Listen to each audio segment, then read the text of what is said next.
Mais uma vez, vamos frisar a parte A. O meu povo está sendo destruído porque lhe falta o conhecimento. Vamos fechar os olhos e orar mais uma vez. Senhor, diante da Tua presença me coloca essa noite. Diante da Tua presença se coloca o Teu santo povo. Povo que o Senhor separou, escolheu. Povo que o Senhor enviou Seu Filho para que vertesse o sangue e que por esse sangue e essa morte comprasse um povo especial para o Senhor, que veio a ser a Sua santa igreja, aquela que o Senhor salvou, aquela que o Senhor perdoou, aquela que o Senhor justificou, aquela que o Senhor está santificando e aquela que o Senhor glorificará. Pai, há uma urgente necessidade de graça essa noite, gloriosa e abundante, sendo despejada sobre nós, pecadores. Pai, salva-nos e seremos salvos. Perdoa-nos e seremos perdoados. Sara-nos e seremos sarados. Santifica-nos e seremos santos, pois não podemos acrescentar um côvado à nossa estatura, Senhor. Que o temor do Senhor se apodere desse salão e que mentes e corações sejam tomadas cativas à Sua palavra. Que haja reverência, que haja respeito à Sua santidade. Aquele que é 3 vezes santo. Pai, que na minha fraqueza e debilidade o Senhor obtenha glória para si. Que o Senhor faça o Seu reino avançar essa noite. E que a Sua vontade seja feita em o nome de Jesus. Amém. Eu quero agradecer pelo privilégio e a honra enorme de estar aqui com vocês essa noite. Eu gostaria da sua atenção por alguns minutos. Eu gostaria, se possível, ninguém andando nem conversando, salvo os que estão trabalhando no evento.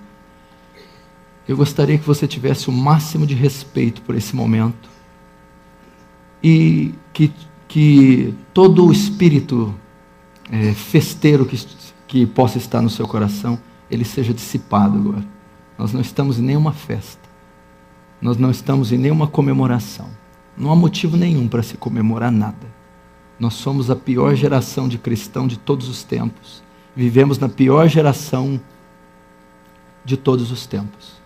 Nós estamos vivendo uma crise aguda, nós estamos a um fio de ver uma geração inteira entrar no inferno. Eu fui pregar num congresso uns tempos atrás, estava festividade, barracas e tendas e isso, aquilo. Eu comecei a pregação e disse: o que nós viemos comemorar aqui? Nós não temos motivo nenhum para festejar.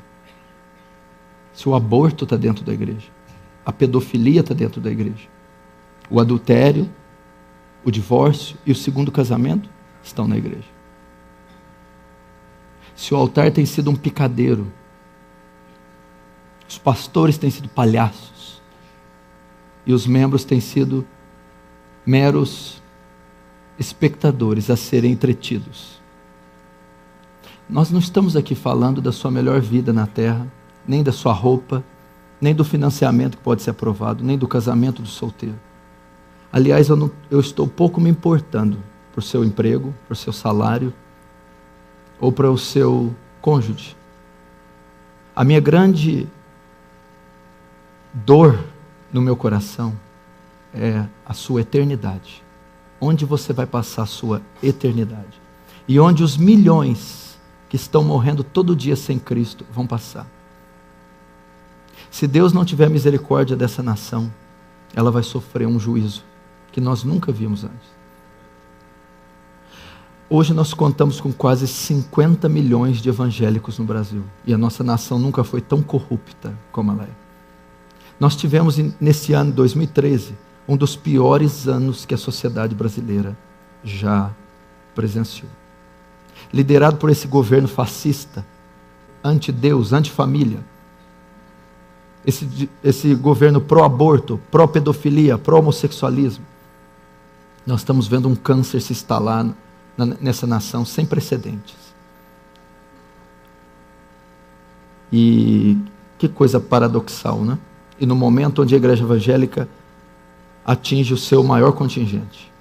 Se você estudar os avivamentos de todos os séculos, começando de Atos, o avivamento resultava na transformação da sociedade. Onde há avivamento, onde há conversão, a criminalidade baixa, o uso de drogas diminui, a gravidez no tempo de solteiro, os divórcios, a inadimplência. É assim e sempre foi na história. Agora o avivamento brasileiro está promovendo o pecado. O avivamento brasileiro está promovendo a iniquidade e a injustiça. Tudo porque alguns falsos pastores, com as suas falsas igrejas, pregam um falso evangelho e produz falsos crentes. Tudo porque nós temos ajuntamentos inteiros de bodes sendo liderados por lobos com o nome de igreja. Isso não são igrejas. São centros de celebração da carne. São centros de adoração a Satanás. Pastor, você está pegando muito pesado, não é assim? Apocalipse, capítulo 2 em diante, as 7 igrejas da Ásia, sinagoga do diabo e trono de Satanás.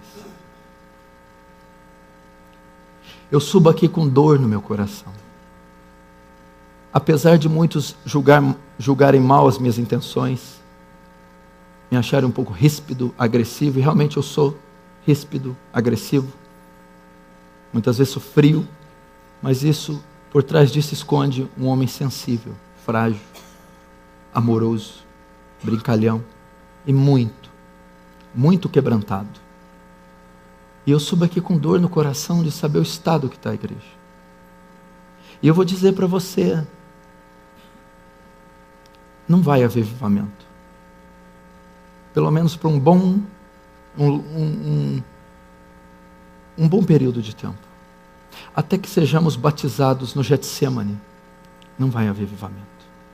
Não existe avivamento sem dor. Não existe avivamento de oba-oba. O avivamento não pode ser programado. O avivamento não pode ser comprado. O avivamento é quando o coração é rasgado e não as vestes.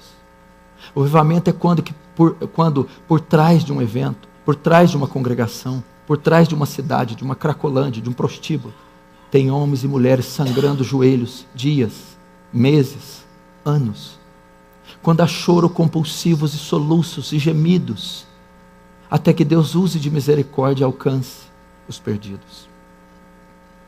Para haver um avivamento que ocorreu em Atos 2, teve que haver um batismo de Getsemane. Teve que haver um homem agonizando até a morte. Ele disse, a minha alma está profundamente triste até a morte. É muito triste o que nós estamos assistindo, meu irmão. Nós não estamos assistindo um jogo de marketing, uma disputa de congregações, de placas denominacionais apenas. Não estamos assistindo esses palcos e esses pop e mega stars se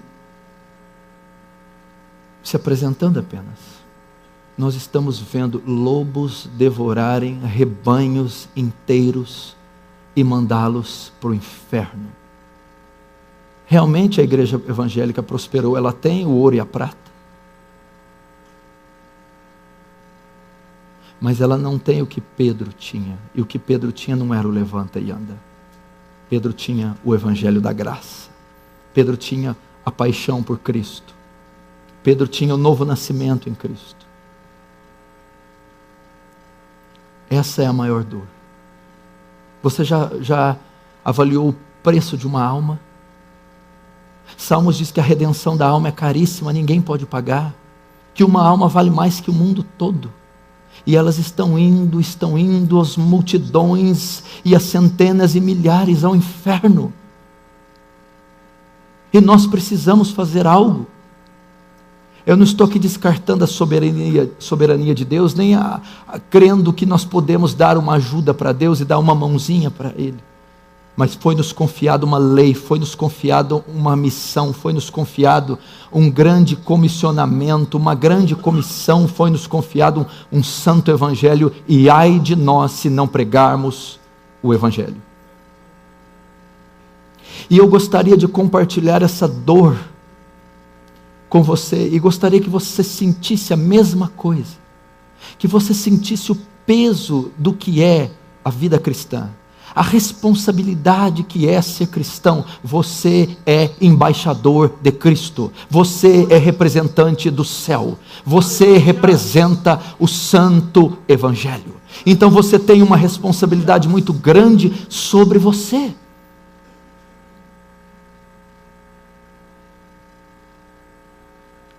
São necessários mais do que conferências, são necessários mais do que livros, são necessários mais do que ajuntamentos e bandeiras hasteadas em nome de reforma, em nome de evangelho radical. Nós temos o movimento dos desigrejados que clama por isso, os revoltados. Odiar a teologia da prosperidade não te faz salvo. Odiar o falso evangelho não significa que você ama o verdadeiro. Muitas pessoas estão revoltadas com a teologia da prosperidade, estão revoltadas com o R.R. Soares, com o Edir Macedo, com o Silas Malafaia, com o Valdemiro Santiago, com os neopentecostais.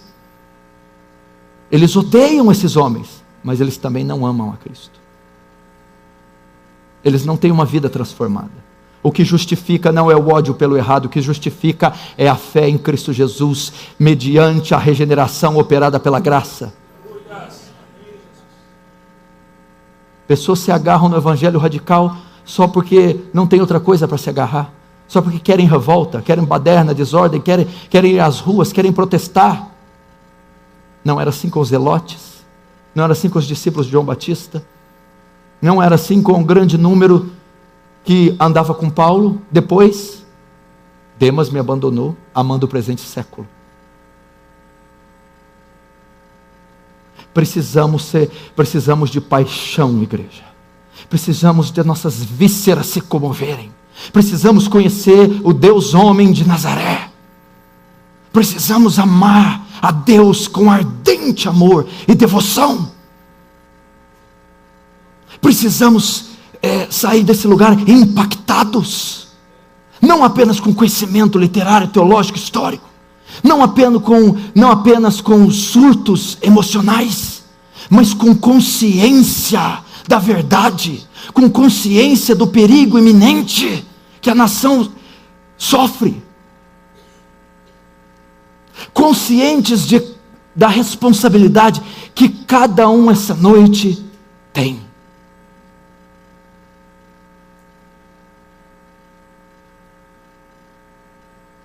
Estamos falando de céu ou inferno, vida ou morte.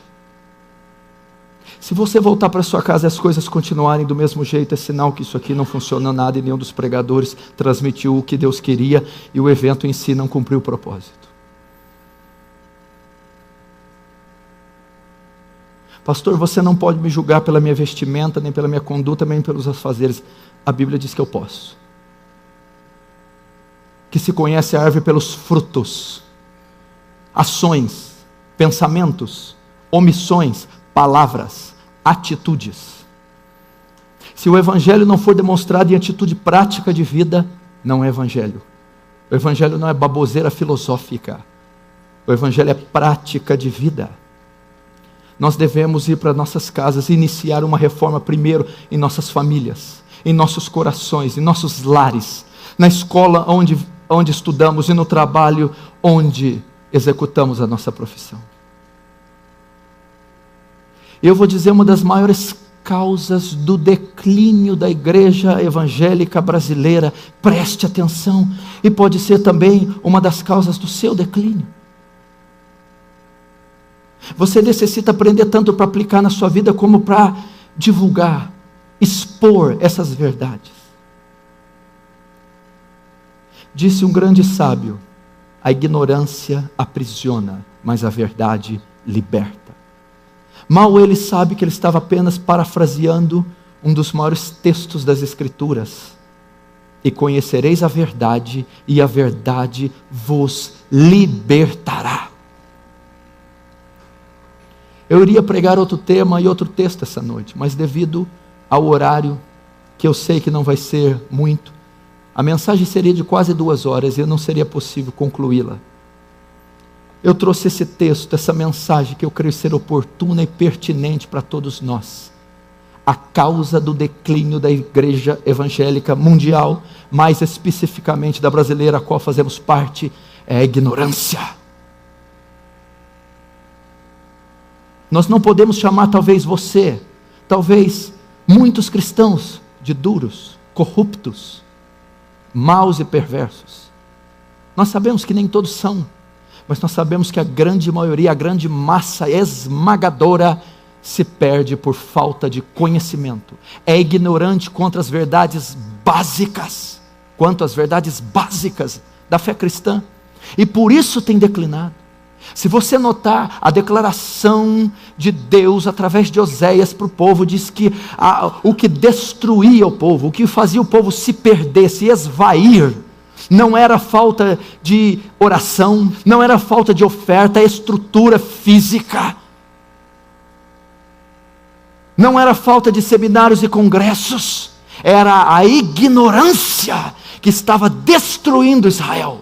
A ignorância que estava levando Israel à corrupção, à idolatria, à apostasia, à mornidão, à descaracterização total daquele povo santo e separado que um dia recebeu a lei de Deus através de Moisés. A ignorância aprisiona, a ignorância corrompe, a ignorância destrói, a ignorância esfria, a ignorância nos faz apostatar, a ignorância nos faz oferecer a Deus um culto híbrido, diluído, ralo, superficial. A ignorância nos faz dar a Deus um culto coxo, sarnento. E urgente clamor aqui nesse púlpito, urgente clamor aqui nessa conferência vá às Escrituras, aprenda as Escrituras, estude as Escrituras. E o maior conhecimento do que eu estou dizendo é o conhecimento de Deus, é o conhecimento da palavra, ou é o conhecimento das verdades aqui reveladas, as verdades aqui contidas. 1 Timóteo, 2 Timóteo 3,16, Paulo escrevendo a Timóteo diz que toda a Escritura é divinamente inspirada. Só que ela não é só divinamente inspirada, ela é apta para instruir o homem e redarguir em toda boa obra. As Escrituras são completas, suficientes, e elas têm todas as respostas para a igreja. Todos os fundamentos, o alicerce, a base, a instrução, a guia, o alimento que nós precisamos. E a ignorância tem destruído ministérios inteiros fundados em ignorância, famílias inteiras conduzindo seus lares na mais pura ignorância, pais que não sabem os seus papéis, as suas posições bíblicas dentro da família, mães que ignoram os princípios para o seu ofício dentro da família, filhos descaracterizados, filhos deslocados dentro da família, profissionais que não têm qualquer conhecimento básico do seu ofício segundo a Escritura, igrejas que não sabem organizar os seus cultos totalmente fora das prescrições bíblicas, louvores que não têm o menor teor, que não têm a menor instrução escriturística. Então nós vemos um cristianismo inteiro, todo ele, caminhando, andando na completa ignorância. Isso tem destruído a nação brasileira. Isso tem acabado com o nosso evangelho. Meu irmão, a ignorância, ela é a causa dessas pessoas serem captadas, e essas pessoas serem pescadas, e serem levadas para esses apriscos desses pastores, desses lobos, Se você está aqui me ouvindo e se você não possui um conhecimento mínimo das Escrituras, é fácil eu te enganar, eu te persuadir, eu te confundir. Paulo escrevendo às suas igrejas: não sejais como meninos inconstantes, levados ao redor de todo vento de doutrina. Meninos inconstantes que ficam atrás das novidades do mercado da fé, que engolem qualquer doutrina, que todas as coisas são de Deus. Elas não são de Deus. Não são todas as manifestações que são do Espírito Santo. Não são todos os ministérios que são bíblicos. Não são todos os louvores, eu acredito que a maioria deles não são bíblicos.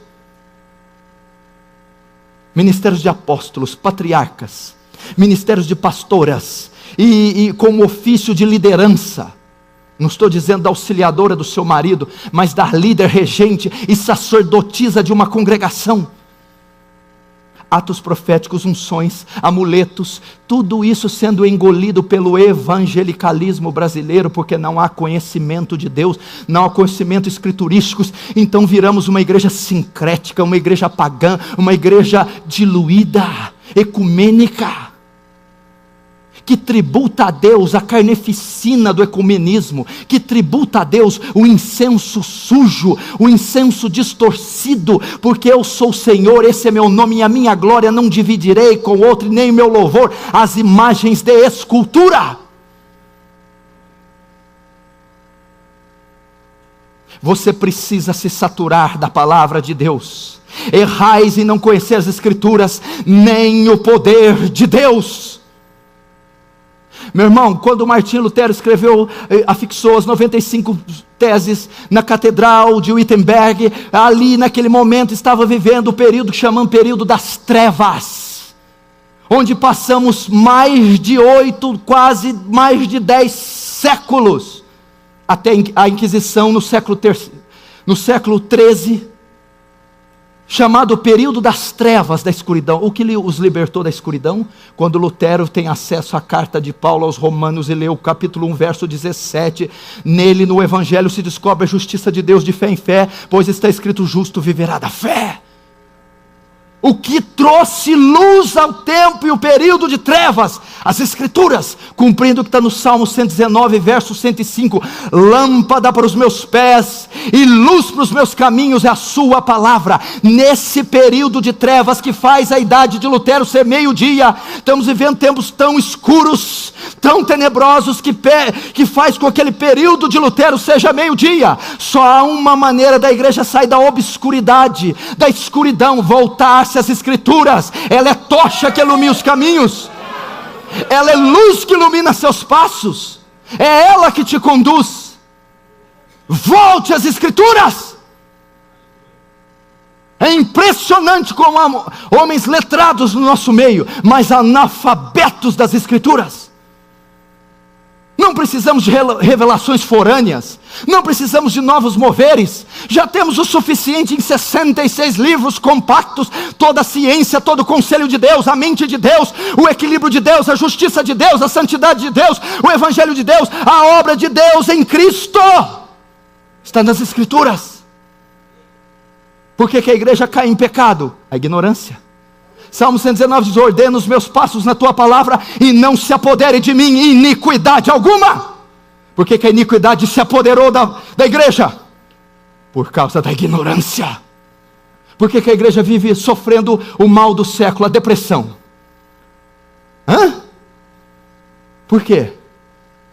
Por causa da falta das Escrituras. Muita paz tem os que amam a sua lei, e para eles não há tropeço. Minha alma está pegada até o pó. Depressão. Vivifica-me segundo sua palavra.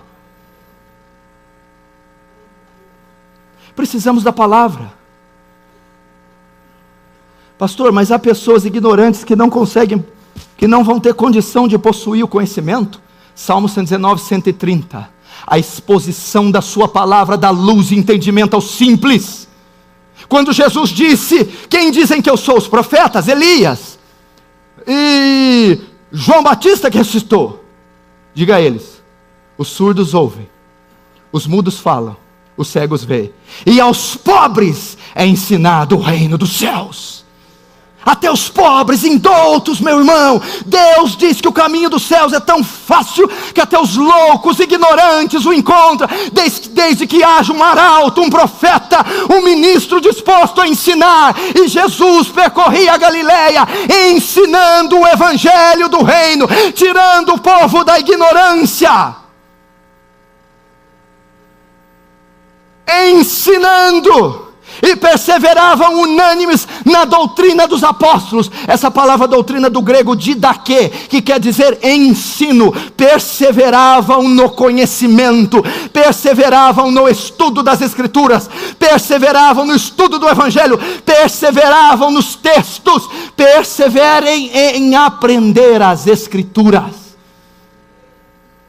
Hudson Taylor, o pai de missões no interior da China, um dos maiores missionários depois do apóstolo Paulo.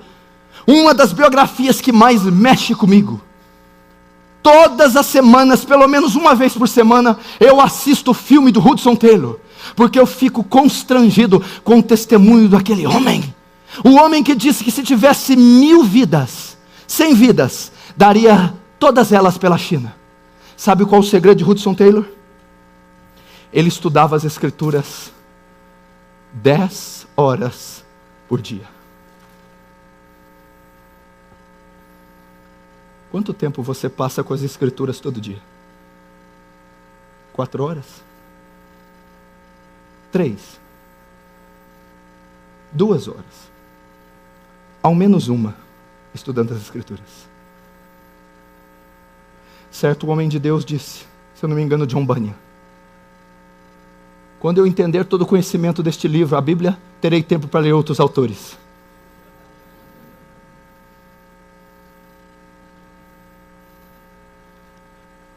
As Escrituras. As Escrituras. Pastor, tem tantos best-sellers para eu ocupar. É verdade. Salmo 119 também ilustra: em toda a perfeição eu vi limites, mas o seu mandamento é amplíssimo. A tua palavra é muito pura, por isso o teu servo a ama. Jovens, por que cai tanto em iniquidade? Porque tanto vivem uma vida tão impura, relacionamentos impuros, pornografia, impureza na mente, nos lábios. Por quê? Ignorância da palavra. Salmo 119, verso 9: como purificará o jovem o seu caminho? Observando segundo a sua palavra. Vamos para as Escrituras. Se nós soubéssemos o poder das Escrituras, essas linhas saíram da boca do Altíssimo, elas são espírito e vida, disse Jesus. Não é um compêndio doutrinário feito por um teólogo, rabino, judeu. Não, é a ciência de Deus, a mente de Deus. Você precisa redescobrir a suficiência, a veracidade, a infalibilidade das Escrituras.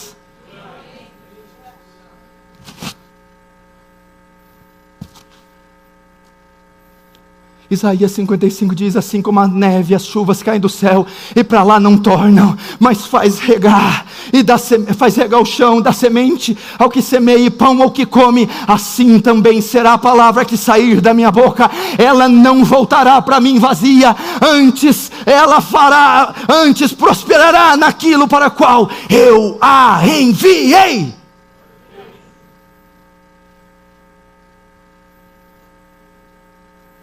A única coisa que vai mudar essa nação são as Escrituras.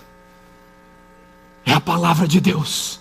É a igreja brasileira voltar para os fundamentos das Escrituras. Oh, igreja, o meu apelo claro, simples, é esse. Não precisamos de coisas extraordinárias, americanizadas. Não, está aqui debaixo do nosso nariz. As Escrituras. Bem-aventurado o homem que não anda no conselho dos ímpios, nem se detém no caminho dos pecadores, nem se assenta na roda dos escarnecedores. Antes tem o seu prazer na lei do Senhor, e na sua lei medita de dia e de noite. Pois será como árvore plantada junto a ribeiro d'água, que dá o seu fruto na estação própria, cuja folhagem não murcha, e tudo quanto fizer prosperará.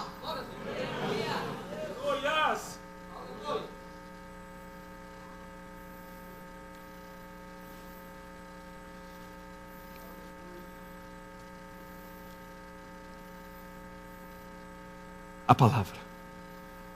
Volte às Escrituras. Obreiros. 1 Timóteo 2,15 apresenta como obreiro aprovado, que não tem do que se envergonhar, que maneja bem a palavra, a espada da verdade. Se você não é hábil nesse livro, entregue seu ministério. Não precisamos da sua opinião, precisamos da palavra. Discipula seus discípulos com a palavra. Ensine na escola dominical com a palavra. Aconselhe casais com a palavra. Pregue mensagens utilizando e a palavra, e ela na íntegra. Paulo, quando vai despedir de Éfeso, depois de 3 anos e meio causando um rebuliço naquela cidade, algo incomparável, vai dizer: durante 3 anos e meio não deixei de vos anunciar todo o conselho de Deus. As Escrituras. Eu quero continuar fazendo um apelo às Escrituras. Precisamos, antes de um avivamento, termos um avivamento bíblico.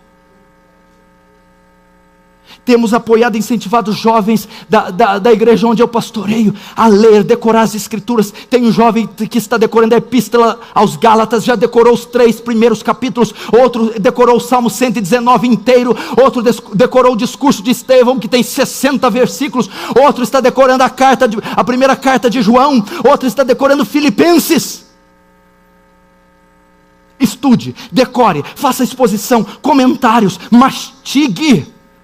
O profeta diz: eu, quando encontrei a sua palavra, a comi. As Escrituras. Um grande teólogo disse: quando você for pregar, agora para pastores, quando você for pregar, cada argumento que você usar tem que ser respaldado por um versículo.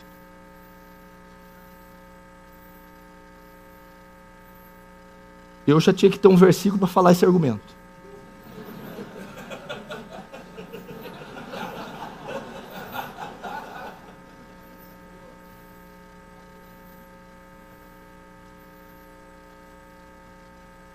Vamos lá, antes que eu não volte aqui nunca mais.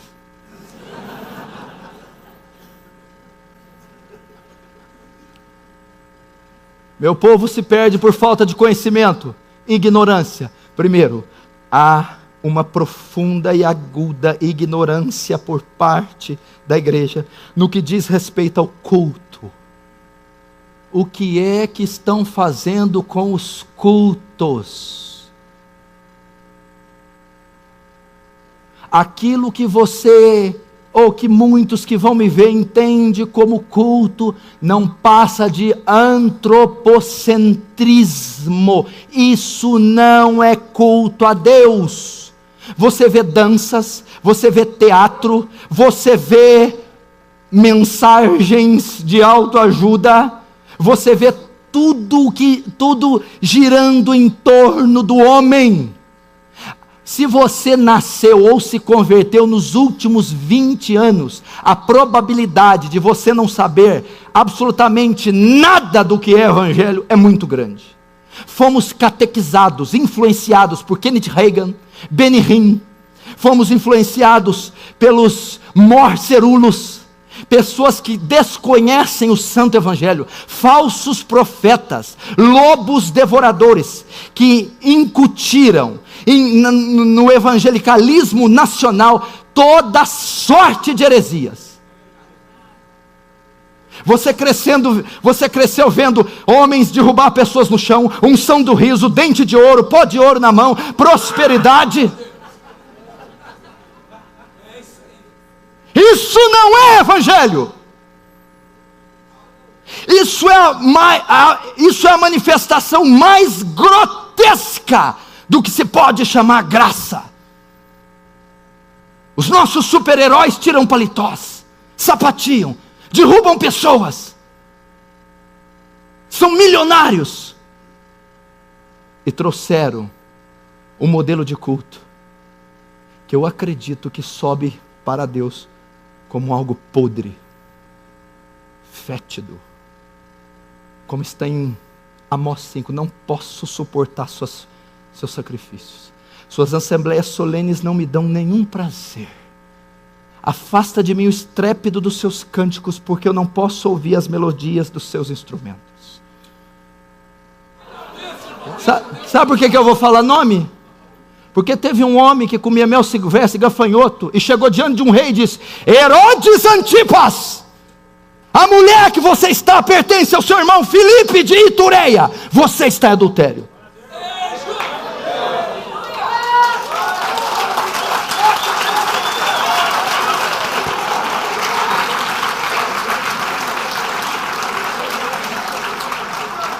Olha, não aplaude muito não, que você sabe onde vai parar isso, né?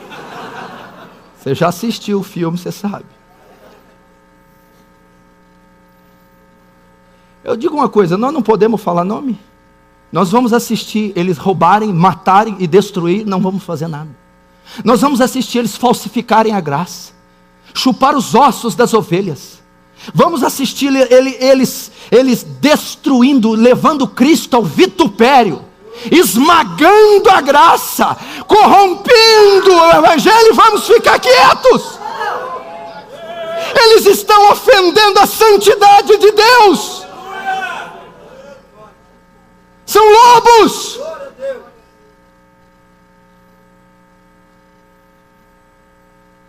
Temos que expor, sim. E nós aqui estamos dispostos a ficar calados, desde que apresentem justificativas bíblicas coerentes. Acredito que isso é impossível. O culto, a prescrição do culto tem uma conotação só: tributar glória e louvor a Yahvé. O culto é, meu irmão, o culto é teocêntrico, cristocêntrico. O culto é para a glória de Deus, meu irmão. O louvor tem que convergir na adoração a Deus. O culto tem que convergir naquilo que tributa glória a Deus. As pessoas se reúnem não para buscar e pedir. Que conversa é essa? Eu vim buscar a minha bênção. Que conversa é essa? Eu vim buscar algo. Meu irmão, quando eu vejo os patriarcas da Bíblia, quando eles iam ao templo, eles ofereciam sacrifícios, ofereciam especiarias. Hoje o que você oferece? Rogo-vos pela misericórdia de Deus, que apresentei vosso corpo como sacrifício santo, vivo e agradável a Deus, que é o vosso culto racional. E não vos conformeis com esse século, mas transformai-vos pela renovação da vossa mente, para que experimenteis qual seja a boa, agradável e perfeita vontade de Deus. Sabe como que os puritanos cultuavam a Deus? Sabe como que os puritanos cultuavam? Baseado em Romanos 12. O corpo, meu culto é minha vida. Eu cultuo a Deus no emprego com a minha vida, na escola com a minha vida, no caminho do trabalho com a minha vida. A minha vida é um instrumento de culto, a minha vida é um sacrifício. O meu viver, o meu existir, o meu pronunciar, verbalizar, pensar, gesticular é culto a Deus. Por isso foi de umas gerações mais puras. Você quer saber uma curiosidade inteligente? Você sabia que na formulação, criação da maior bebida do planeta e da maior marca do mundo, a Coca-Cola, os puritanos tiveram larga influência? Porque quando o criador da Coca-Cola foi criá-la, a sua intenção era fazer dela uma bebida alcoólica. Mas o puritanismo estava tão forte nos Estados Unidos da América, que era inadmissível propagar, vender bebida alcoólica. Então tiveram que tirar o álcool da fórmula da Coca-Cola por causa dos puritanos. Aí nasceu a Coca-Cola. Segundo, que eu não tenho muito mais tempo, poderia abordar muito mais. Segundo, escute. Ignorância quanto ao louvor. Meu povo se perde por falta de conhecimento. Falta de conhecimento quanto ao culto. O culto não é antropocêntrico, o homem. Tudo converge na necessidade do homem. O louvor do homem. Se existe um ministério dentro da igreja, se existe uma área da igreja que está corrompida, é o ministério de louvor e adoração. Se é que eu posso chamá-lo de ministério, porque nos 5 ministérios de Efésios não entra isso. Pastor, então quem cantava, tocava na igreja primitiva? O pastor, o mestre, o evangelista, o profeta e o apóstolo. Não tinha 6ª classe, ministro de louvor. É verdade.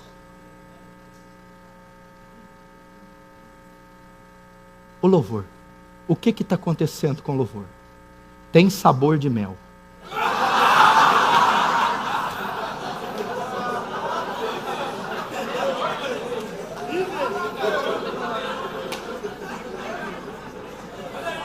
Se alguém puder me definir que gênero, estilo musical, o que é aquilo? Sabe o que mais me dói? Vocês viram, agora vocês vão chorar. Vocês vão chorar agora. Sabe o que mais me dói? É Yahvé, é Jeová, ter que tolerar uma abominação dessa em nome dele. Aquele que é 3 vezes santo.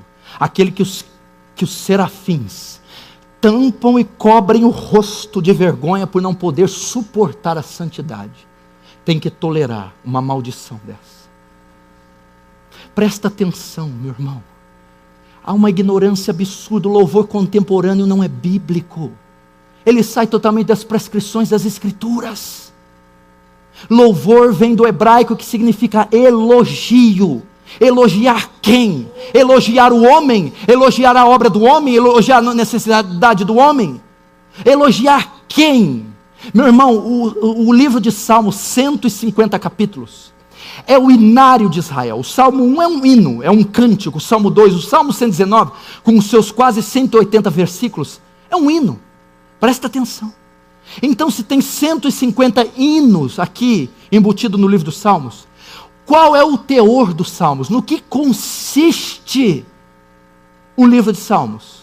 60, quase 70% do livro de Salmos contém os atributos de Deus.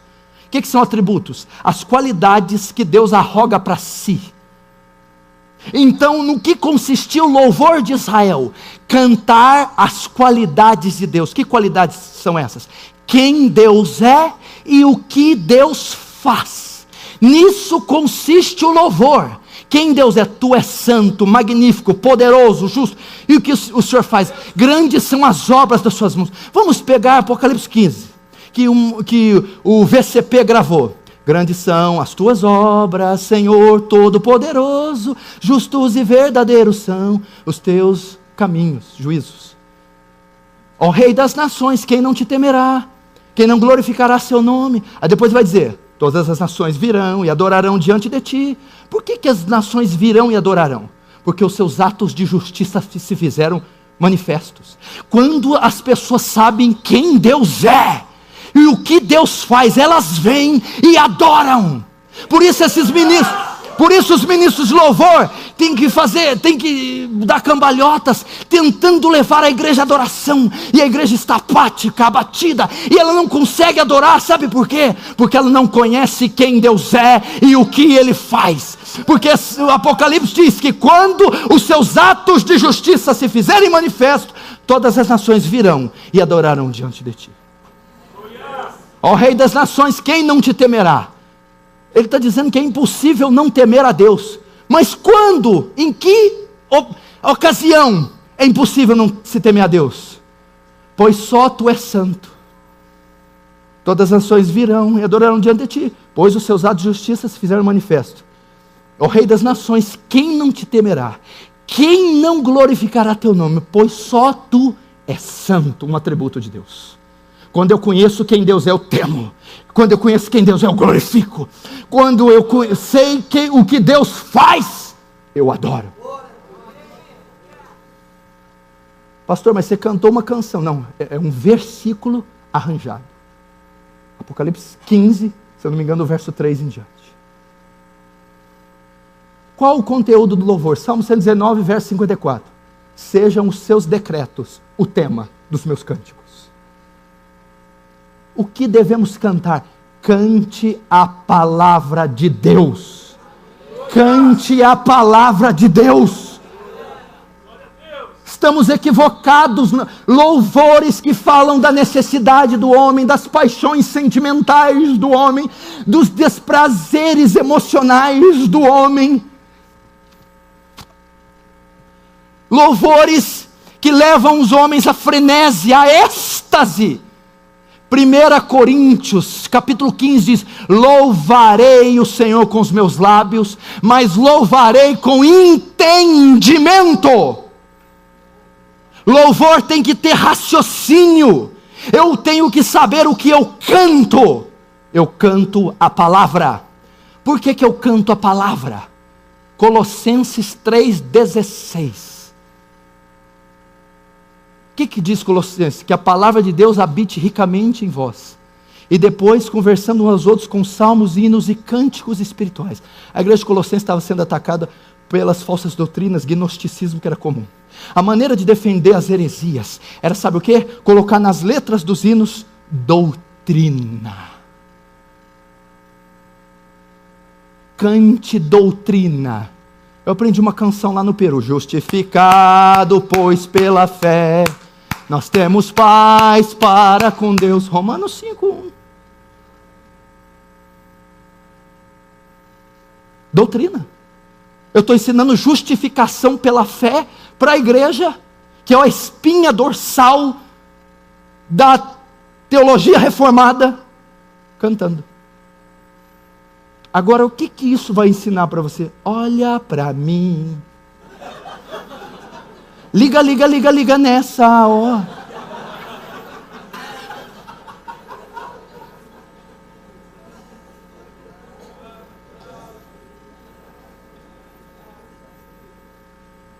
Você está entendendo? Ou tem aqueles lá assim, ó. Tá aqui. Uou, uou, uou, uou, uou. 10 minutos de uou. O que você está ensinando? Você está ensinando uma sílaba para a igreja? Não, pastor, que a unção veio tanta que o Espírito Santo emburrificou. Eu vou te dizer uma coisa, o Espírito Santo, como o pastor disse aqui hoje de manhã, tem tanta unção do Espírito que ele não me permite pregar. Como que ele não pode, se ele é o autor das Escrituras?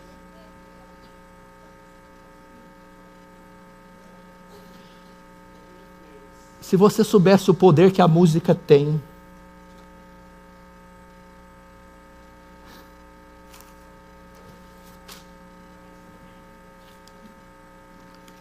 se você soubesse o poder que a música tem. Por que Israel fazia isso? Em Deuteronômio, se eu não me engano, quando Deus quis fazer um pacto com o povo, ele disse para eles: se vocês quebrarem isso, trarei juízo sobre vocês. Ele disse a Moisés: Moisés, escreve isso em forma de cântico, para que os filhos de Israel não esqueçam da minha aliança. O motivo do louvor é fazer com que eu decore a palavra de Deus. E vou te dizer mais. Sabe, segundo Martinho Lutero, uma das maiores formas da propagação da reforma protestante, Lutero diz, não foram as 95 teses na porta da Catedral de Wittenberg, foram os seus 37 hinos que ajudaram a difundir a reforma protestante em toda a Europa e o mundo. Qual foi a causa do avanço e explosão do metodismo wesleyano? Os hinos de Carlos Wesley. Meu irmão, a música tem um poder tão grande. Se você lembrar, na década de 60, ditadura militar, Geraldo Vandé compõe uma música, para não dizer que não falei de flores. Caminhando e cantando, seguindo a canção, somos todos iguais, braços dados ou não, caminhando e cantando. Essa música sozinha foi responsável por tirar milhões de jovens das suas casas e influenciá-los contra a ditadura militar, e ela foi um dos marcos para a ditadura cair. Uma única música. Você está vendo a força que a música tem? A força, a música propaga ideias. Por exemplo, Woodstock de 70, sexo, drogas e rock and roll, influenciou uma geração inteira com aquele evento musical, e até hoje colhemos frutos. Da onde você acha que veio o advento do contraceptivo, anticoncepcional, do preservativo, camisinha, e da liberalidade do sexo entre os solteiros, que se tornou algo normal? Woodstock. Sexo, drogas e rock and roll. A música propaga a ideia. A música, ela ensina, ela muda e forma opiniões. Agora sabe o que está acontecendo? O louvor evangélico brasileiro não só está fazendo o que foi prescrito, ensinar doutrina, cantar a palavra, memorizar as escrituras, propagar a doutrina da justificação, da expiação, da propiciação. Propagar, meu irmão, os atributos de Deus, louvores que deveriam ser cristocêntricos. Imagina aquele louvor: diante do trono do alto Deus, tenho completo e bom favor, meu sumo sacerdote amor, sempre intercede ao meu favor. Quando Satã me vem tentar, dos meus pecados me lembrar, eu olho ao alto e lá está aquele que pôs um fim em meu pecar. O justo Deus se satisfez, minha alma impura libertou, ao ver Jesus morrer. O que é isso? Ela devia fazer isso. Ela não só faz, como faz o contrário. Olha como que Satanás é inteligente e sutil. Quem doutrina e quem dita a teologia brasileira é o louvor. O louvor propaga ideia, doutrina. O louvor forma pensamentos e personalidades. Ok? Então, quando você vê alguém explodir nas rádios com Tem Sabor de Mel, com Entra na Minha Casa, com esses corinhos pentecostais, ou com essas músicas contemporâneas, eles não só estão deixando de fazer o que está prescrito, mas eles estão disseminando heresia, disseminando engano, disseminando blasfêmias, mostrando um Deus carnal, um Deus que não infunde terror, um Deus humano, imediatista. Estão tirando a obra de Cristo, ensinando, meu irmão, heresias e blasfêmias. É isso que esses cantores contemporâneos estão fazendo. Deixando de fazer o que é prescrito por louvor, ensinando exatamente o oposto. E a música evangélica brasileira tem uma força que você não tem ideia. Ela dita a maneira do crente orar, do crente crer. Ela mostra o perfil de quem é Deus e quem é Cristo. Ela tem mostrado uma caricatura falsa e pobre de Deus. Ela tem pegado a expiação de Cristo, o santo evangelho, e ela tem maculado. Então há uma ignorância profunda no louvor. Voltemos às Escrituras, cantemos as Escrituras, ensinemos doutrina através da música, ensinemos os atributos de Deus na música, mostremos o Evangelho através do louvor, e Cristo centrado em todas as letras dos nossos louvores. Terceiro, ignorância da família. Meu Deus do céu, o que está acontecendo com a família cristã? Os lares estão totalmente desguarnecidos. Meu irmão, há prescrições para a família bíblica de como ela deve se portar. Primeiro vamos pegar o pai e o homem. O que estão fazendo com você? Essa sociedade está tentando desmasculinizar você. Está tentando te efeminar. O homem está perdendo a voz ativa no lar, na sociedade, na igreja. O homem está perdendo a liderança. A Bíblia diz que você foi feito primeiro em Adão, e de dominar e frutificar e liderai. O cabeça da sua casa é você, pai. O cabeça da sua esposa é você, marido. As pessoas estão deslocadas dentro do seio da família. Há uma ignorância. As mulheres estão ocupando o lugar dos homens.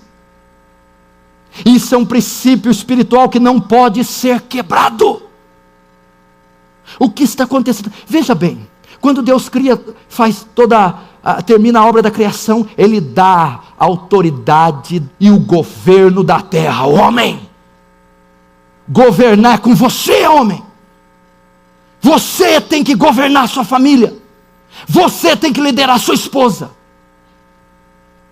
A função do marido e do pai é educar, prover e proteger. A provisão da casa é obrigação sua.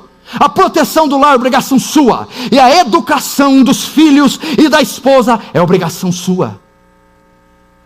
Ele não disse à mulher dominai. Ele não disse à mulher liderai, frutificai. Ele disse ao homem. Quando o homem cai, você notou quando Adão peca? Deus vem no Éden e não sai gritando, Eva, Eva. Ele diz, Adão, é com você que eu quero contas. Não é com a sua mulher, eu quero contas com o cabeça, com o líder. Quando Deus amaldiçoa a terra, a responsabilidade continua, do suor do teu rosto comerás. Em fadigas obterá o seu sustento. Você precisa ocupar pais omissos, maridos omissos. Como marido, Efésios 5. Você tem que amar sua igreja como Cristo amou. E dar a sua vida pela sua esposa. Você tem vivido uma vida de quem dá a vida pela esposa? Você ama ela como Cristo ama? Como Cristo amou a igreja? De forma incondicional. A igreja é pecadora, a igreja é cheia de mancha, de ruga, e ela não reúne condições para ser amada. Cristo a amou incondicional. Sua mulher não reúne condições, passou do peso, está mais velha, não importa, você deve amá-la de forma incondicional. Segundo,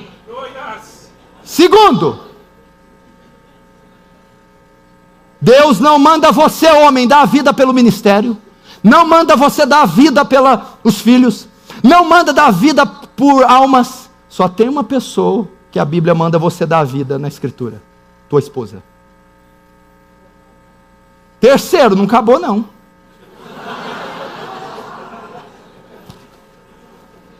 Para salvá-la, lavá-la pela palavra e adorná-la. Você não está satisfeito com a mulher que você tem? É culpa sua. Presta atenção, quem adorna a noiva, quem adorna, atavia, faz ela formosa, lava ela pela palavra e santifica, é o noivo Cristo. Quem faz a esposa formosa, ataviada, santificada, quem ensina as escrituras é o marido.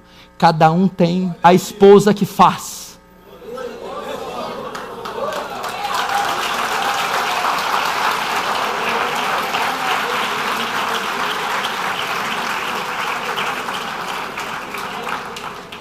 Agora para você, mulher que aplaudiu.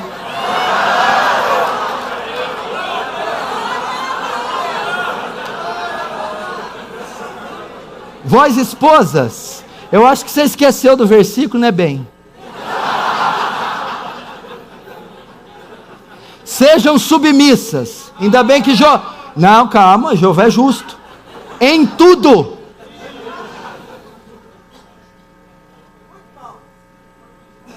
Agora, vou voltar, porque eu sou defensor das mulheres. É fácil submeter o homem que me ama e dá a vida por mim.